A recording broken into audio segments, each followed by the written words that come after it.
Welcome, my beloved friends, to my second podcast. In this episode, we are going to talk about twin flames and my personal experience that I had 6 years ago.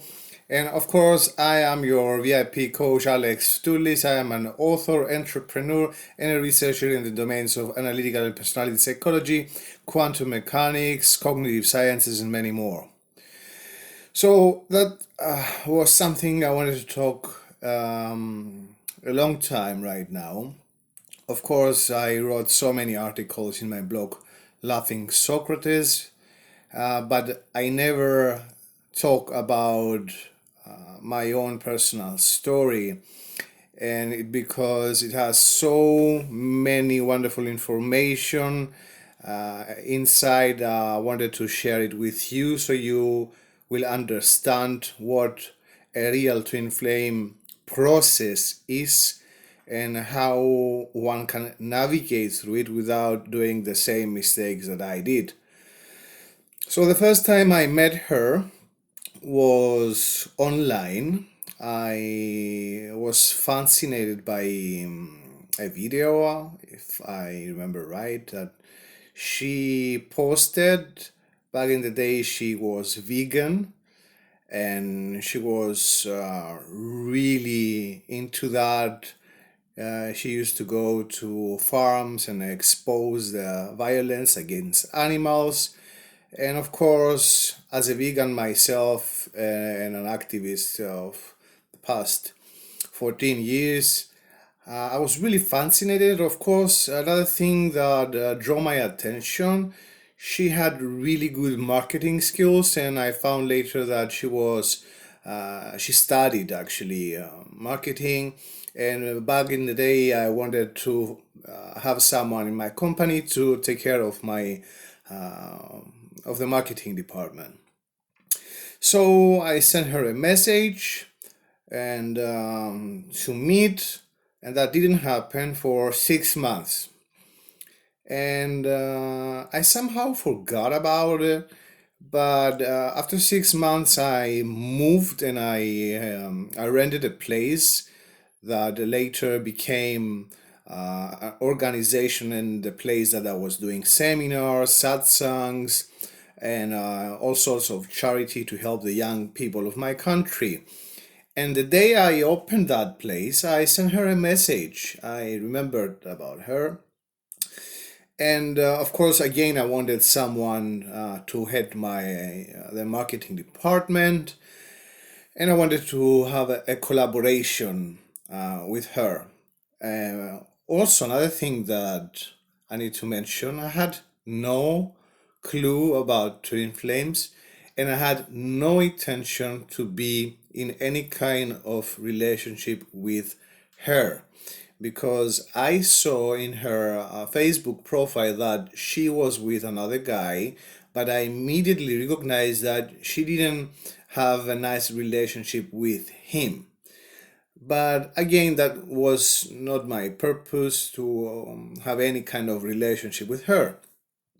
Also, I was in a toxic relationship back in that day that I moved out just a bit before the official opening, I think 2 months before the opening of my organization.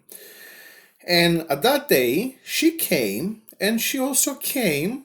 That's one of the many strange things that happened during that period with my ex. I don't know how she found her, and they appeared together, and I was like, what?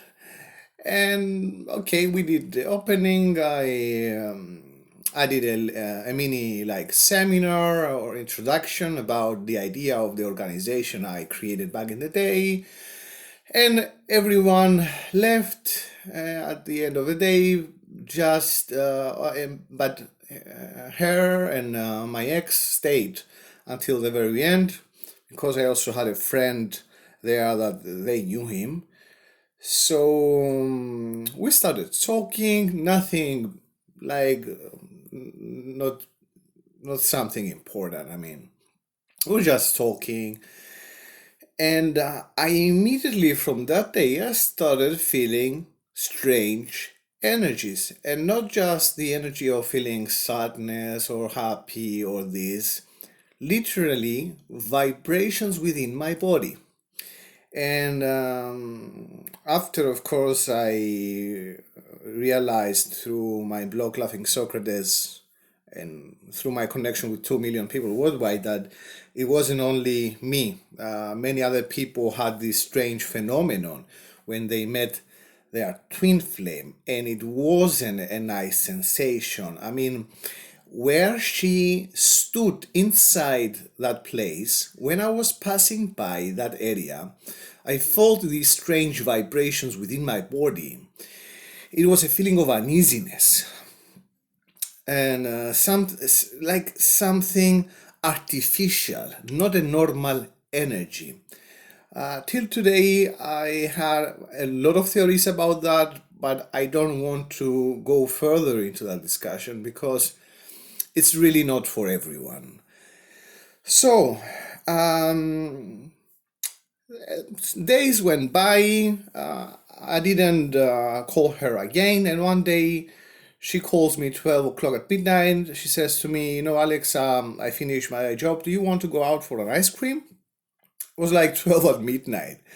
And I was like, yeah, whatever. And we went out for an ice cream and we had a really nice time. And then that happened again. She called me. I didn't do the first step from that day on. She kept contacting me. She appeared in the seminars without any notice. She just opened the door and she sat there with other people because back in the day, if you wanted to come to the seminar, you had to make a book. She never did a booking, a reservation. She always came out of the blue there. So we started talking more and more, meeting more and more, and somehow, the first thing that she did that drew my attention even further, she started channeling things that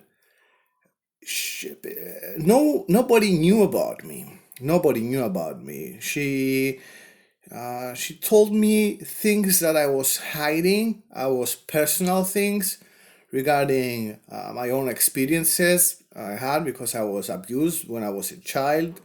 And I left my home at the age of 13 and I was living in the streets. And I had a lot of stories that I never told to anyone. I never posted in anywhere. Nobody knew. And she was like, "I'm here to heal you. I know what you've been through, blah, blah, blah." And I was like, what is going on right here? And at that point, we started noticing a lot of things together. And we started decoding many of the signs. So the most important one that I want to talk about, I was 33 years of age and she was 22. My house number 33, my father mother house, the house I was born, 33. The house she was born, 22.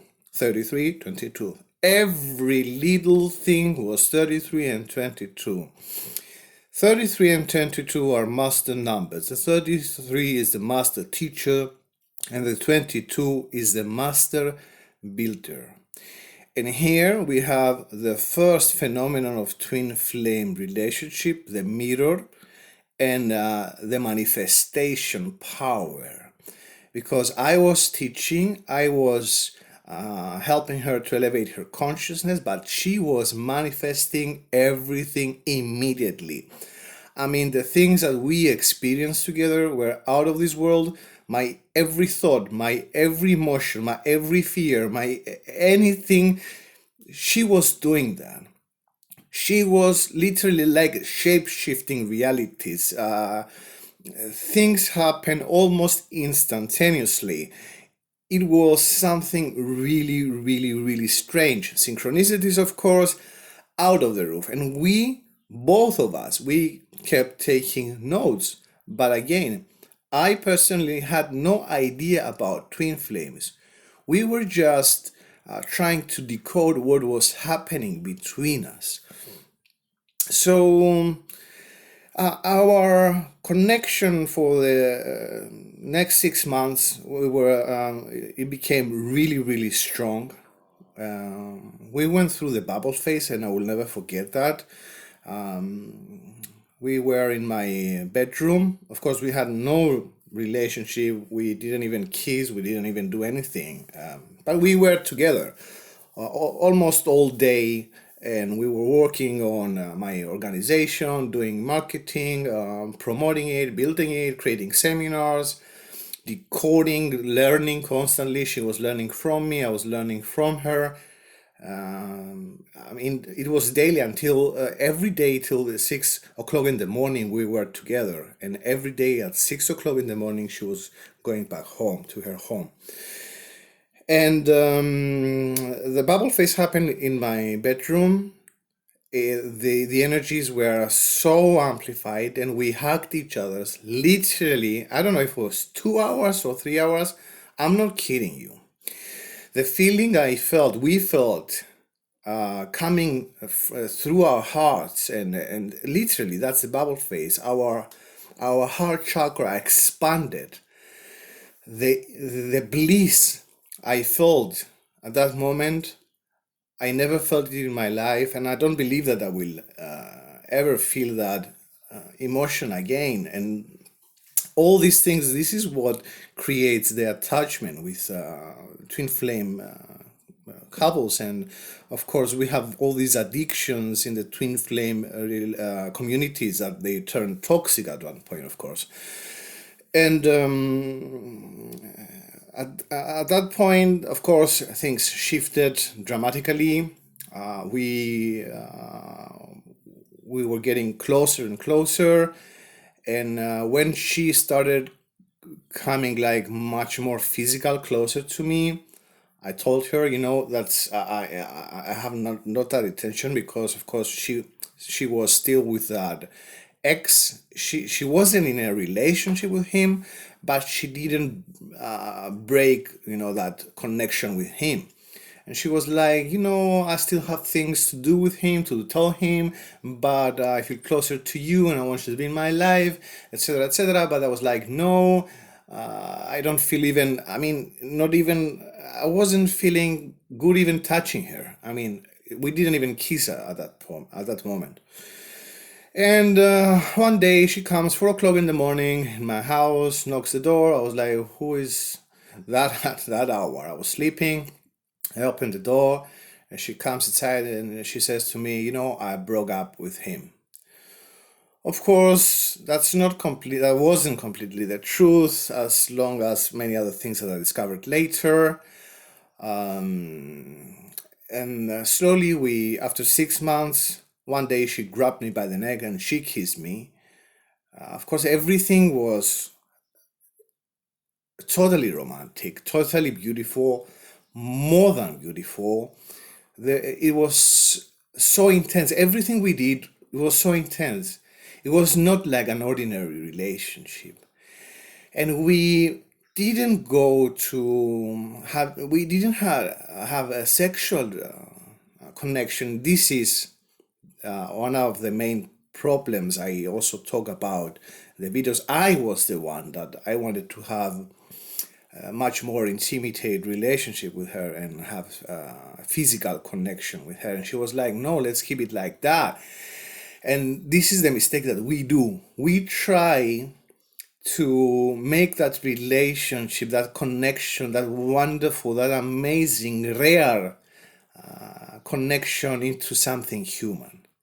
And when I introduced all of my neediness, attachment issues, narcissistic fears that I had from my mother, because I was abused by my mother for so long, and I didn't heal that. And you remember that I was the master teacher, she was the master builder, the master creator. She was manifesting instantly. So when I tried to have a normal relationship with her, the first time she ran away, it was one day I said to myself, I really want to make her an expensive present, and I went to a jewelry shop and I had a custom made jewel with a necklace with wings of an angel, and a lot of purple diamonds. It was quite expensive, and a bouquet of the most wonderful red roses. And I put it on my bed, and I called her, and I said her, when you finish your work, 12 o'clock at night, please come by. I have something to give you, and then you can go home. And she came. She saw that. She was so excited, so touched by my movement, because the first time I did that present, we didn't have a complete relationship, but we felt a lot of things. And one more thing, that time she didn't express herself, but she was sending messages to my sister. And for a reason, that strange reason, my sister used to tell everything to me, but she never told me exactly everything. My twin flame kept saying to her, but only after 6 years after that she left and everything turned to, yeah.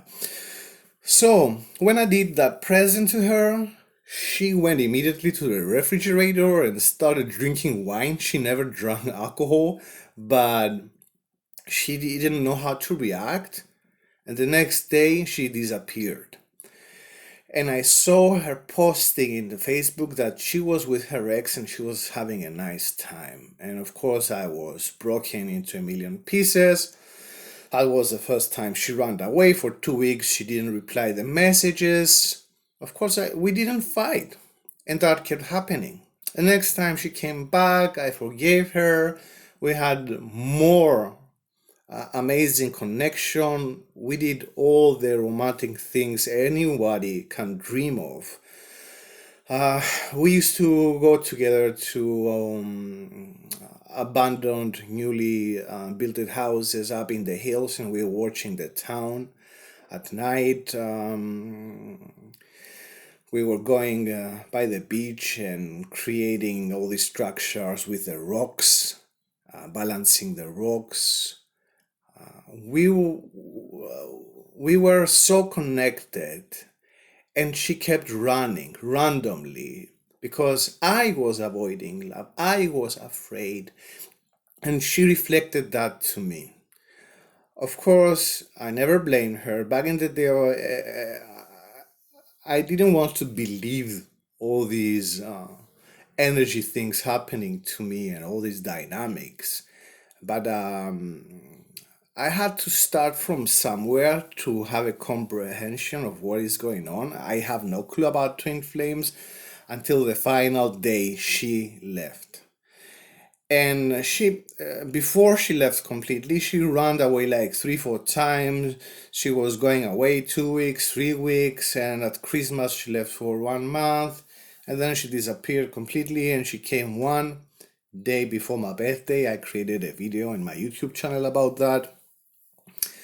I was back in the day. The Dark Night of the Soul was initiated. I was deeply into the most dark depression I've ever been. Nothing could make me feel better. I used to hug myself in the corner of my room, sitting there crying for hours. I couldn't breathe. I couldn't eat. I lost so much weight.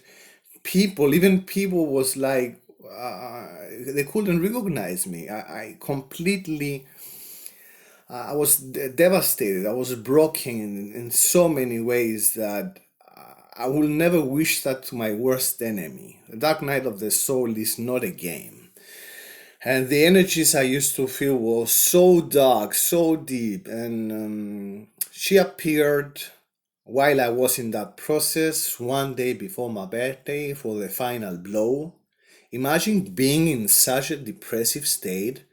All my money was gone. I was doing good at that time, but when I entered that, all my money was gone. I couldn't pay my rent. I had no food. I had nobody by my side. I was contemplating suiciding every day. And I used to stare from my window, trying to jump out and kill myself. And that was the only thing that made me feel good, actually.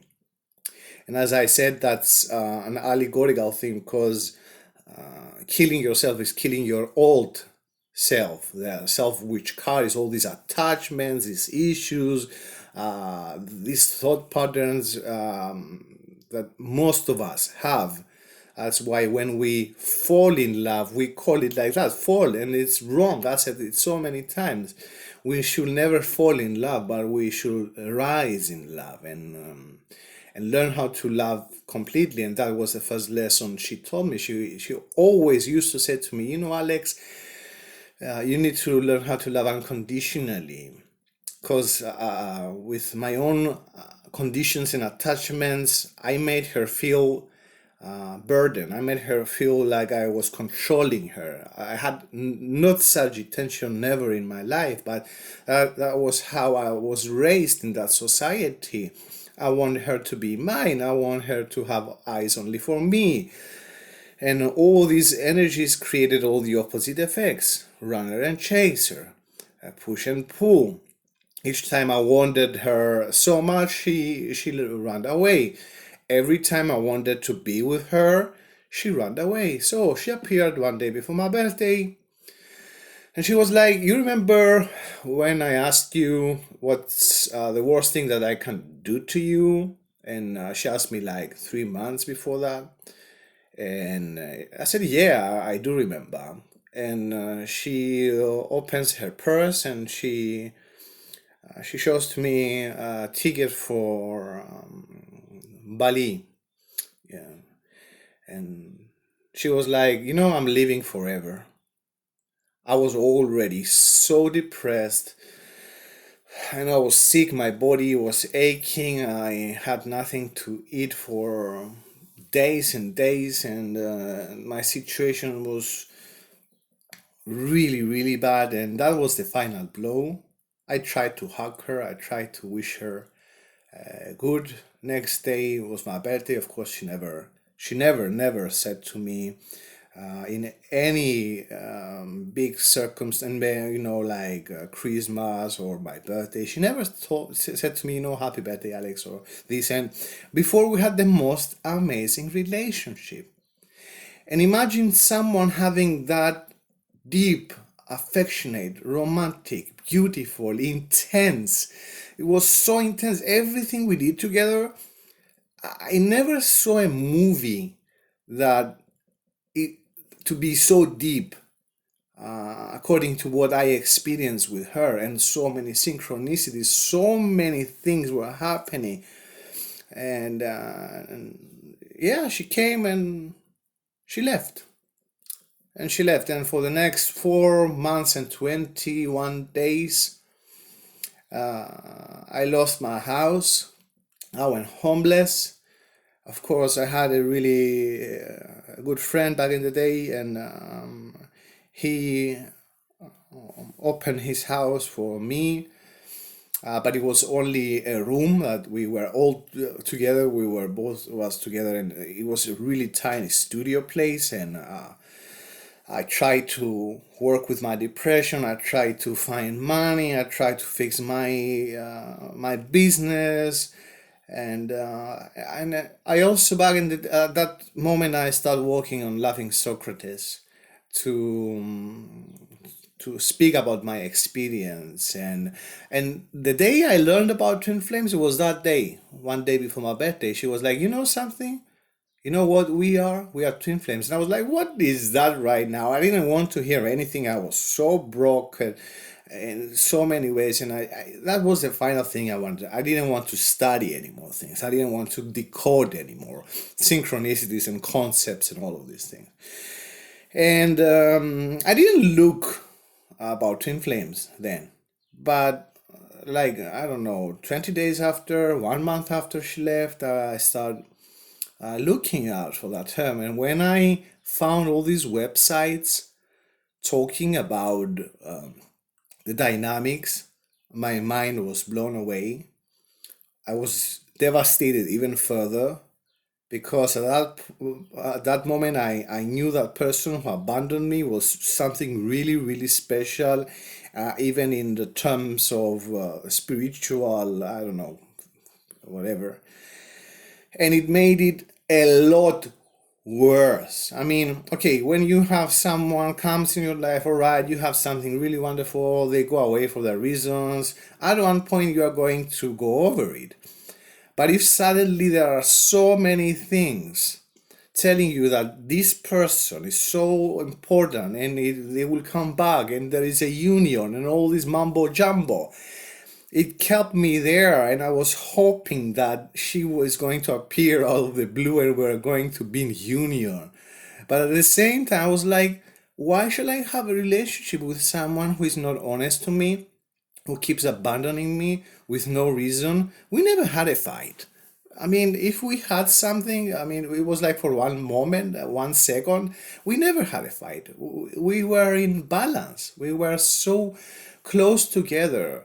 And of course, she appeared 4 months and 20 days later. And guess where? I moved to a place nearby the sea. And I used to go every day to the beach to meditate, to swim, to exercise, to find myself. And I was like going to the cafe. At one point, I was homeless, of course, before I moved there. And I was like in the cafe and most of the day working on the Laughing Socrates, and then I was going to the beach, and it was like that. And then when I moved to my friend's place, it was really close to the beach, so I was going every day. And one day, as I was walking, I saw her there. I didn't know that she came back to our island, and I will never forget the emptiness I felt that day. I felt no emotion. I was like a dead man walking. I felt no sadness, no excitement, nothing. I will never forget. I never felt like that before. I mean, all these energies that I felt with that person, that people call it twin flame, I don't know. For me, it's my 22, as I keep hashtagging everywhere, because she was 22, I was 33. And I didn't feel anything. I didn't feel anything at all. And I was so confused why all these things were happening, how she ended up there. She never, she never been in that beach before. She never used to go there, and she appeared there. There are so many things in that story, in these stories, that are out of this world. And of course, at that time, another thing I forgot to mention, I started going out with her best friend, not as a relationship, but as really, really good friends. I came really close to her own best friend back in the day, which I was really close to her. And I'll tell you that crazy thing. And I was at a cafe working on Laughing Socrates, really deep in depression. I was crying all day, and I didn't want to anyone to see me, and I ran into the toilet, and I was crying, and I was so fucked up within, and I made a prayer, and I said, Archangel Raphael, please give me something to hold on and to keep pushing, to keep going on in my life. And I went back to my seat, sat on my laptop, had my coffee. The door opens. Here she comes. Her name, Rafaela. And of course, I only knew her because of my twin flame. I never had any connection with her. And we started talking, and she was like, "How you doing? It's been so long," etc. She knew nothing about my connection with my twin flame, because as I found out later on, she also used to lie to Rafael, and as I found later, also she was mimicking her. Rafaela was vegan. Rafaela was really into helping animals, and she was a really hyper person. We used to go out and dance, and she helped me so much, so much. I owed so many things to her. because she helped me with my depression. We used to go out. We used to go to the beach. We used to go and have shisha together, and we almost every other day we were together.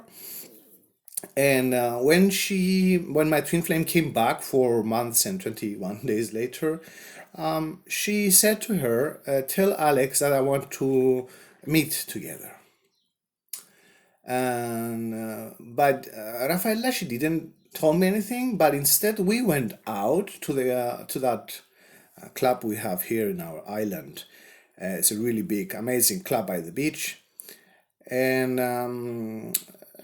Rafaela was like, you want to come with your sister and go out. And when we went out, she was like, you know something, your twin flame, your I can't say her name, of course, and is going to be here. Is that okay with you? And I was like, what the fuck? I didn't want that, but also I had no problem.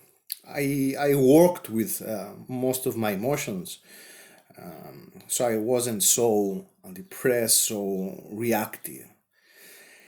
And yeah, we met. That was one of the final times she came back, as all these stories say out there and all these forums claim. But I'm going to explain more right now for you to see the truth about this relationship. So she came back only to reveal to us that she wasn't vegan anymore. Suddenly she changed so much. Everyone at the table was like, what is going on right here? Is she the same person? She talked differently. She started saying other things that had nothing to do with supporting animals and or being in the light or helping other people. She was a completely different person. And before we left from the club, we hugged each other, and I was like, you know something, I love you. And she looked at me in the eyes, and I will never forget her expression.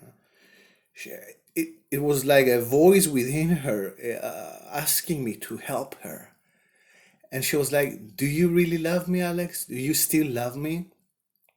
And I said, yes, but in the way you asked me before, unconditionally. And I literally, at that point, I felt that I grew spiritually. My consciousness was not the same as before. I could love that person that I could never imagine my life without.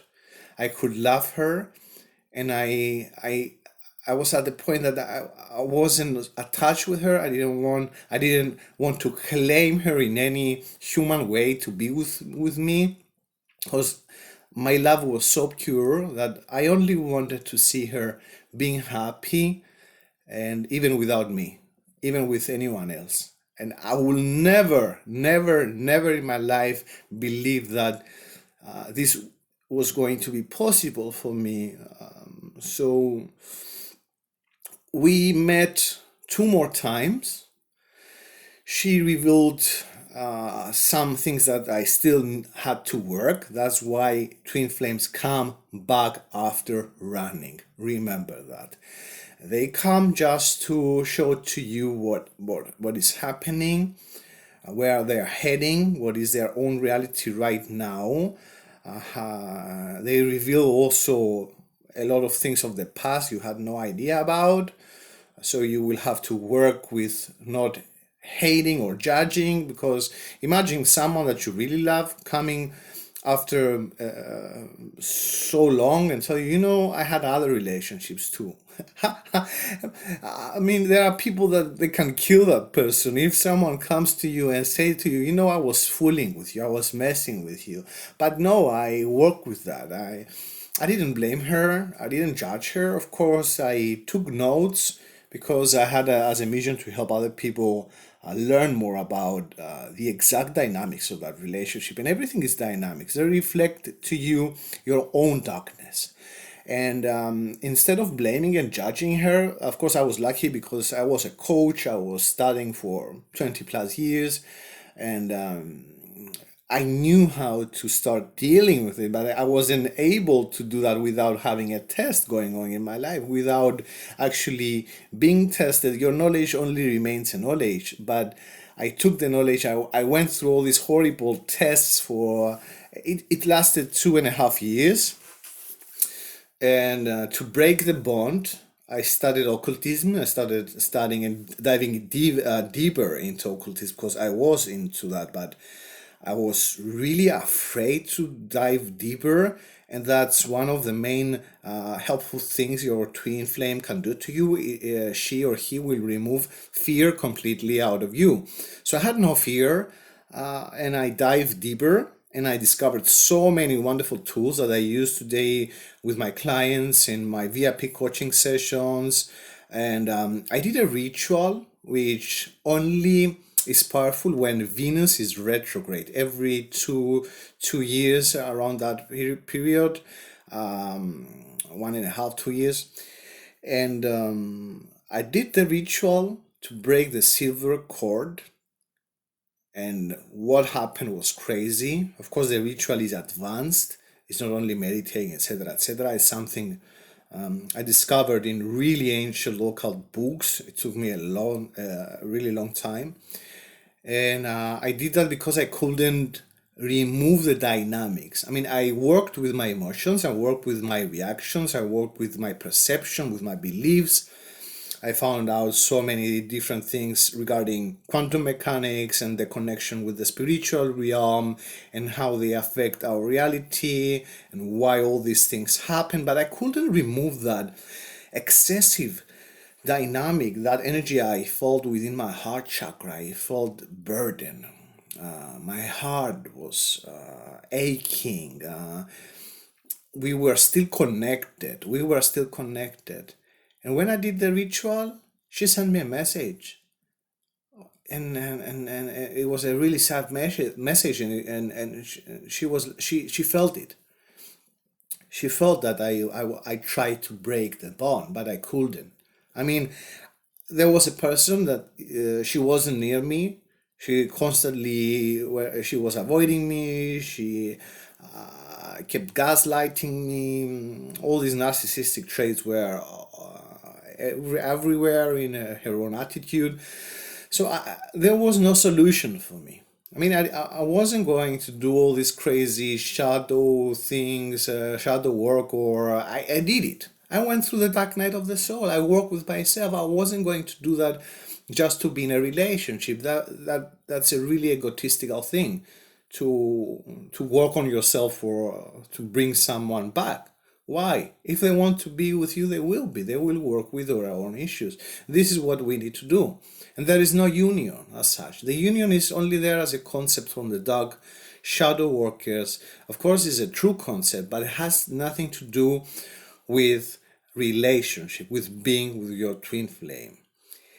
Imagine you're a light worker and you're supposed to help other people. You're not supposed to be focused on one person for the rest of your life, trying to bring them back, trying to recognize what is going on, trying to do all this work just to bring them back. You are focused only on one person. Guess what? If all the light workers are doing that, nobody's going to go out there and help other people, help animals, do organizations, do big charities. No, this is a trap.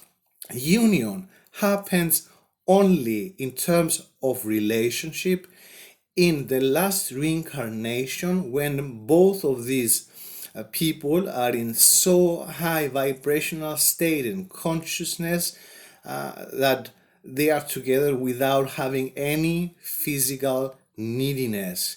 They are together, they honor each other. Please, I said it so many times, see the story of Sri Ramakrishna.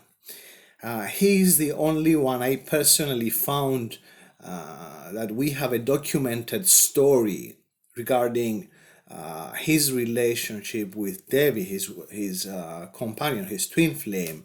And this is the real spiritual connection, to be with one, to feel love, to give love. And you don't need to have any human connection. Of course, we can't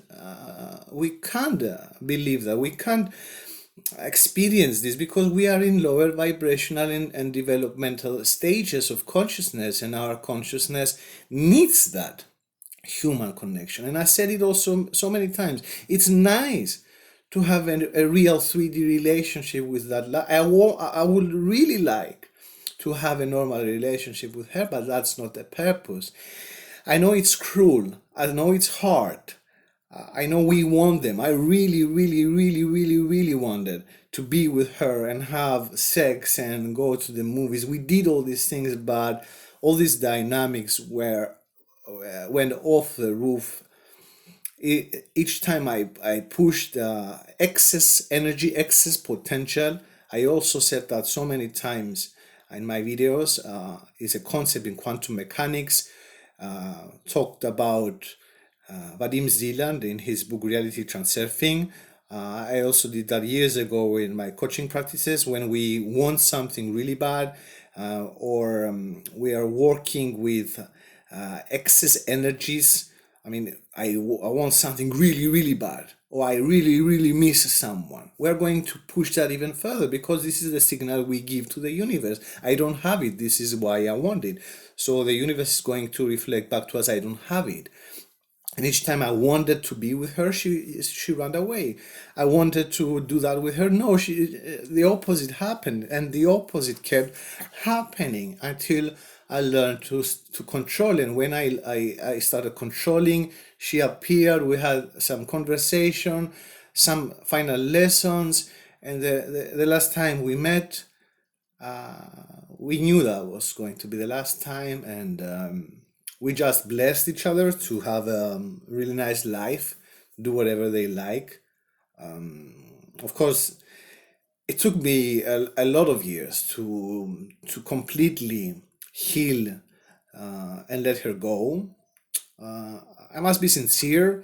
There are so many things that I didn't heal yet, because I believe nobody is going to be ever able to completely forget that person or let them go in 1 million percent of,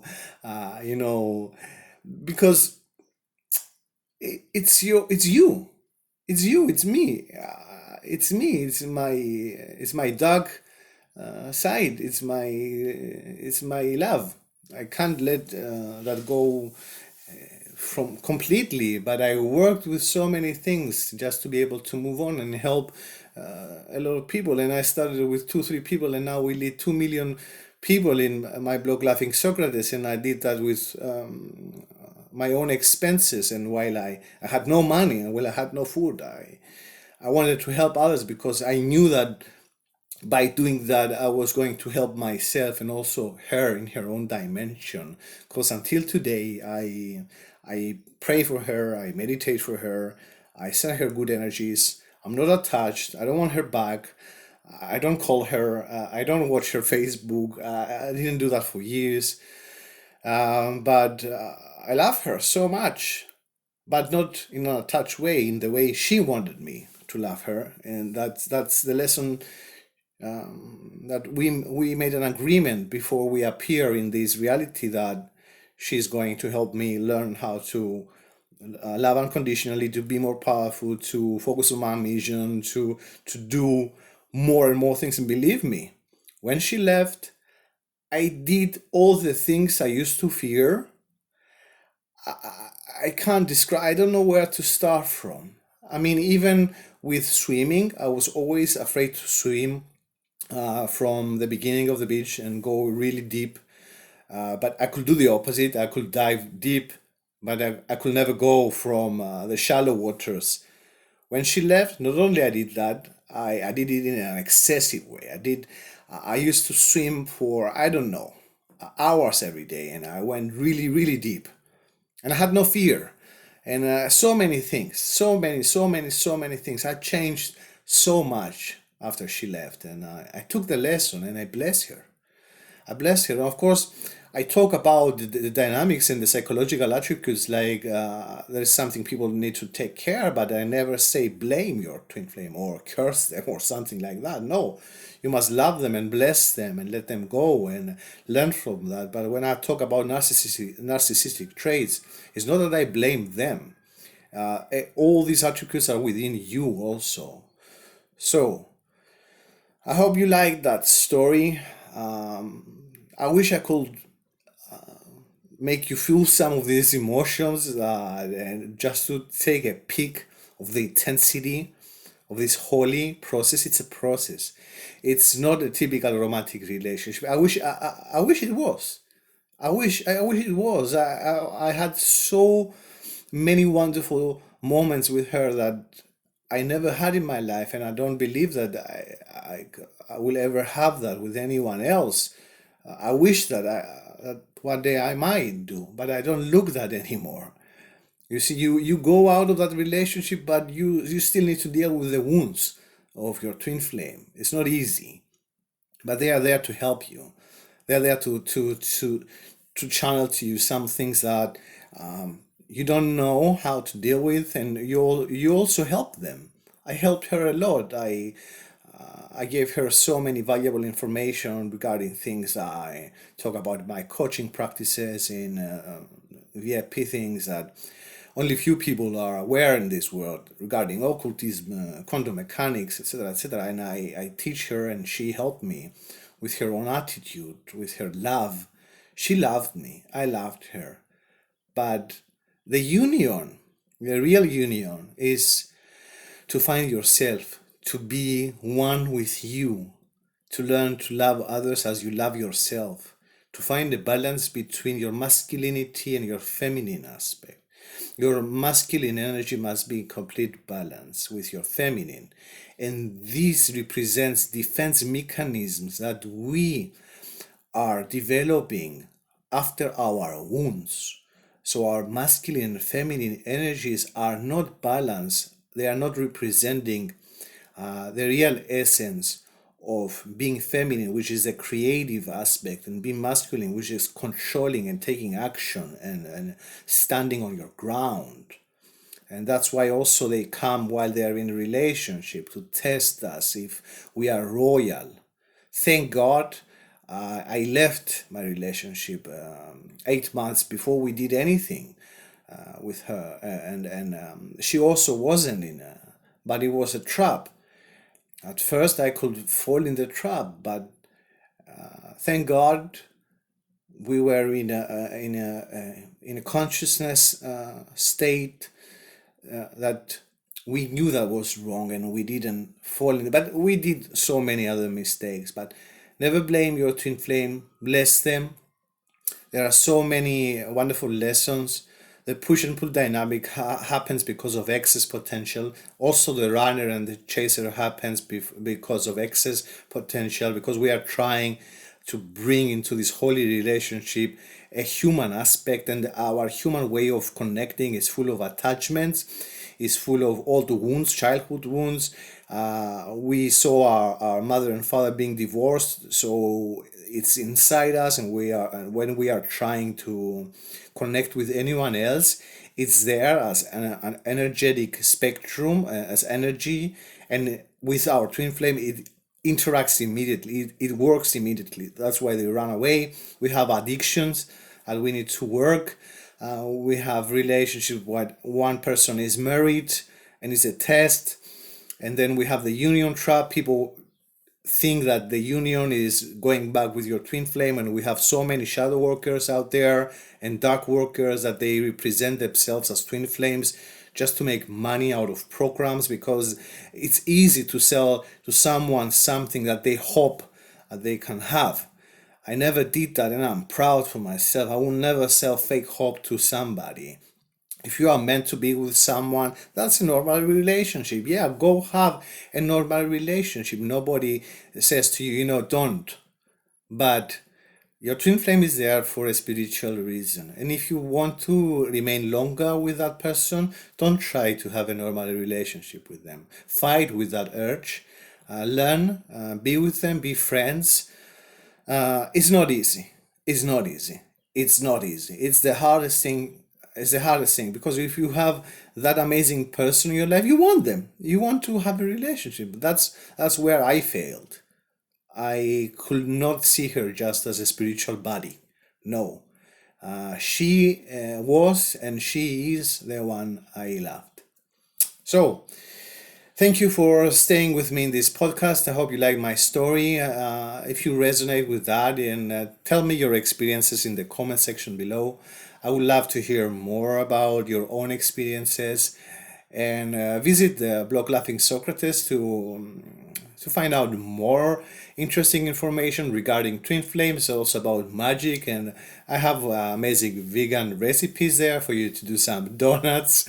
And if you want a coaching session with me, you can find links in Laughing Socrates. I also have a lot of books and PDFs regarding magic and the manifestation of your dreams. You can find them also in Laughing Socrates. So, thank you for staying with me. I will see you in an upcoming podcast. Stay tuned.